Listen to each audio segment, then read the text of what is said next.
Programang ito ay rated SPG. Striktong patnubay at gabay ng magulang ang kailangan. Maaaring may masiselang tema, lengguwahe, karahasan, sexual, horror o droga na hindi angkop sa mga bata.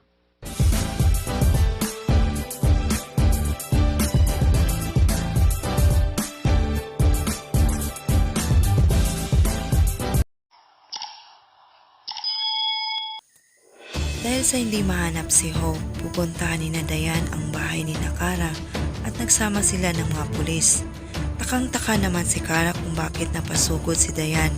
Makikita sa mukha ni Dayan ang galit at sinabihan si Kara na kailangan umano nilang mag-usap. Balik buhay mahirap naman sina Carnation at Lorna, subalit pinipilit pa rin ni Lorna si Carnation na bumalik kay Dayan.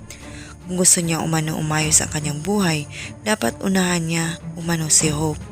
Samantala, humihingi si Ralph ng sorry kay Hope sa lahat ng kanyang nasabi. Tinanong niya ito kung may naghahangad ba ng masama sa kanya at kung kailangan niya umano ng tulong. Sinabihan niya si Ralph na wala siyang dapat patunayan dahil hindi niya deserve ng mahalin.